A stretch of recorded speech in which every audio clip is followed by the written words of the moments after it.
Fala pessoal, tudo beleza? Eu vou resolver com vocês uma questão da UERJ de 2010, mas o objetivo não é resolver a questão em si, ela é só o pano de fundo para uma conversa que eu quero ter contigo.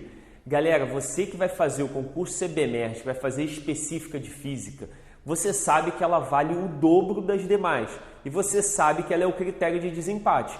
Então a importância e a relevância estão lá em cima. O que eu quero que você entenda? Você vai fazer prova e o cara que vai corrigir a tua prova, ele quer ver física. Ele não quer ver malandragem na hora da resolução e ele quer entender o que está acontecendo.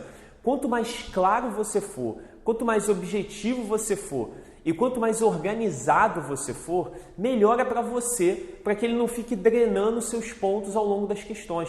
Você não pode se dar o luxo de ficar perdendo ponto por bobeira numa questão que você sabe fazer. Então, essa questão, apesar de ela ser de 2010 e ela já não ter muito a ver com a cara que a prova apresenta hoje em dia, por conta das mudanças que aconteceram na banca e tudo mais, ela é uma questão muito boa, porque deixa isso tudo muito claro, a questão de organização e de mostrar para o examinador o quanto você sabe da matéria. Você tem que botar no papel o tanto de física que você sabe, porque ele vai bater o olho e vai sacar, pô, esse cara aqui, essa garota aqui, esse aqui é diferente. E aí ele vai prestar mais atenção na sua prova. Vamos dar uma lida nessa questão. Olha o que ele diz. Um foguete persegue um avião, ambos com velocidades constantes e mesma direção.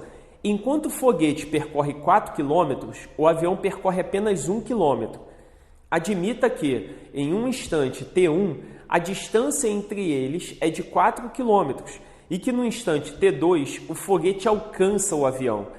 No intervalo de tempo T2 menos T1, a distância percorrida pelo foguete em quilômetros corresponde aproximadamente a blá blá blá. Galera, repara o seguinte, o cara deu uma situação problema para você. Não tem desenho, não tem gráfico, só tem informação numérica e ainda assim meio confusa. Por que não fazer um esquema? Quando você faz um esquema e anota as informações no esquema, você mostra para o examinador, que é um professor de física, que você saca como as coisas funcionam. E se você lembra das suas aulas de física, você sabe que uma coisa que o professor de física sempre faz é esquema para resolver os exercícios. Se o cara vai corrigir a tua prova e você faz um esquema, tu já ganhou ponto com ele. Então ele já vai olhar para a tua prova de um jeito diferente. Vamos lá. Repara, tem um foguete e tem um avião. Então, o que eu posso fazer? Eu posso anotar aqui, botar o meu foguete e botar, sei lá, um avião, né? Eu imagino que você deva estar pensando em zoar o meu avião, mas lembra, é um esquema, tá? Você poderia botar uma caixa, uma bola, seja lá o que for, tá? Isso aí foi o melhor que deu para fazer. Agora, olha só, ele diz que o foguete anda 4 km enquanto o avião anda 1 km. Você concorda que se eu quiser, eu posso transformar essa informação em velocidade? Porque se o avião anda 1 km e o foguete anda 4, é porque o foguete é 4 vezes mais rápido do que o avião. Então, se eu disser que o avião tem uma velocidade v, por exemplo, o foguete tem uma velocidade 4v. Então, ó, se o avião tem uma velocidade v, o foguete tem uma velocidade 4v. Ao fazer isso, o examinador já vai ao delírio, né? Porque ele percebe que você teve a sacada que ele imaginava que você deveria ter. Aí ele diz que a distância entre eles é de 4 km, né? 4 km. Aí aqui eu quero te chamar a atenção para uma outra coisa. Você normalmente, quando está resolvendo os problemas e você está nessa onda de fazer o esboço, que é muito bom, você normalmente anota isso assim, né? Você marca e coloca a distância lá. Não faz isso. Isso aqui vai ser pior para você na hora de resolver os problemas. Anota desse jeito aqui, ó. Se você colocar aqui é 0 e aqui é 4, você concorda que eu estou falando a mesma coisa que você estava falando, só que de um jeito um pouquinho diferente? Por que isso aqui é importante? Porque aqui marca as posições inicial de cada um deles. Então eu tenho a posição inicial do foguete para minha referência adotada, que é 0, e do avião é 4. Então isso vai me ajudar na hora de resolver os problemas. Eu não sei se você atentou para isso, mas esse é um problema de MRU, movimento retilíneo uniforme, a velocidade é constante. Então o que você pode fazer na sua prova? Já pega e anota isso, ó. MRU. E você sabe que a única equação que você pode usar no MRU é o S igual a S0 mais VT. Ah, mas pô, eu preciso fazer isso, eu tenho que anotar esse negócio na minha prova? Galera, é bom anotar. O cara que está corrigindo a tua prova é professor de física. Ele gosta de ver essas coisas. Então não custa você ser metódico e registrar as informações. Aí você pode estar pensando assim, ah, mas pô, agora tem formulário na prova. Dane-se, não importa. Anota lá no canto da sua prova a equação que você está usando. Não vai fazer diferença para você. Tá? E aqui eu quero te chamar a atenção para uma sacada. Por quê? É nessa hora que você começa a mostrar quem é quem na prova. Esse exercício é uma grande chance de você mostrar para o teu examinador que você sabe muito de física. Por quê? Você pode usar uma coisa aqui chamada velocidade relativa. Repara, ó, velocidade relativa. O que é velocidade relativa? Você na prática, na vida real, você já sabe o que significa isso. Quer ver um exemplo? Dois carros colidindo. Se um carro está a 80 km por hora e o outro carro está a 60 km por hora na frente dele e esse carro bate na traseira do outro, essa batida foi efetivamente a que velocidade? Um está a 80, o da frente está a 60. Essa batida não foi a 80 km por hora, ela foi a 20. Por que essa batida foi a 20? Porque esse cara estava a 80, esse estava a 60. A diferença entre as velocidades deles é o que equivale para o cálculo que você tem que usar na hora de calcular essa velocidade na colisão. O mesmo acontece se fosse ao contrário. Imagina que esses carros estão vindo em sentidos opostos, mesma direção em sentido oposto. Um está a 80, o outro está a 60. Se eles colidirem frontalmente, seria equivalente a você imaginar que um está parado e o outro está batendo a 140. Isso é velocidade relativa, é você mudar um pouco a sua referência e fazer alguns ajustes. E é o que a gente vai fazer aqui, e isso mostra para o examinador da prova que tu tá voando. Repara o seguinte, vamos só anotar porque aproveita e a questão fica para você como uma revisão, né? Na velocidade relativa, se eu tenho os móveis no mesmo sentido, a velocidade relativa é a diferença das velocidades. Então, mesmo sentido, a velocidade relativa, que eu vou chamar de VREL, né? É um V2 menos um V1. Se os caras têm sentidos opostos, a velocidade relativa vai ser o quê? Vai ser um V2 mais um V1. Então, eita ferro, porcaria o negócio todo. Então, sentidos opostos, eu tenho um V2 mais um V1. E aí, repara, esse nosso esquema se enquadra onde?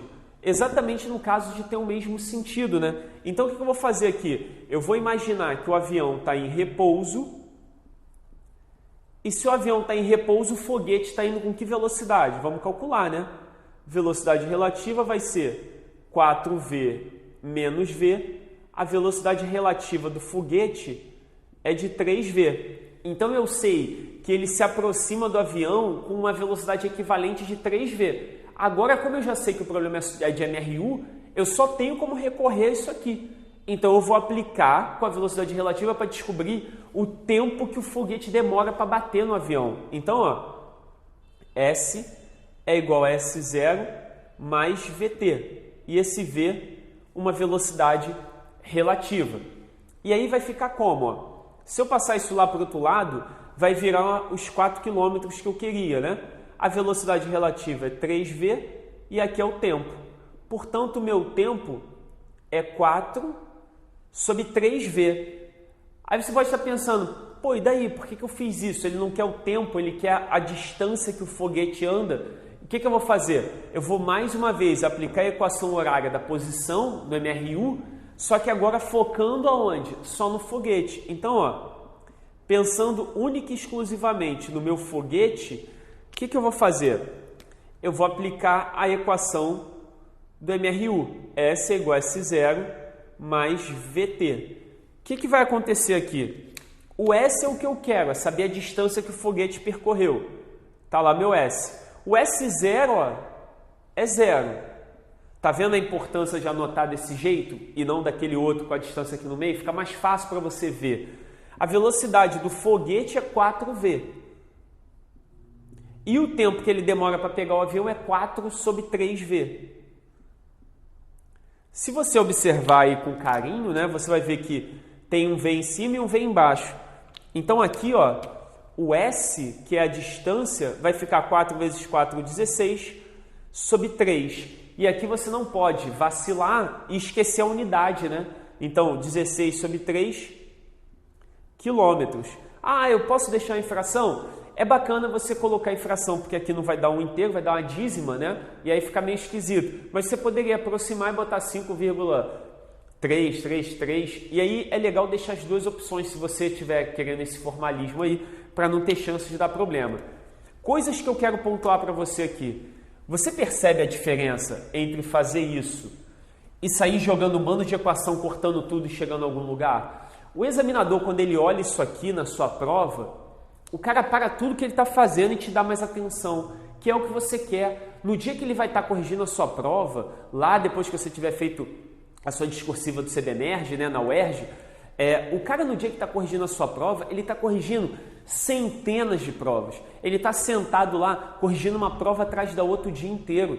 É um trabalho cansativo e desgastante. E o cara fica vendo um bando de porcaria anotada em prova. Se você mostra na sua prova que você sabe física, que você tem recursos, que você é metódico, que você é cuidadoso, calculista, o cara vai te dar atenção e ele não vai ter como te drenar ponto.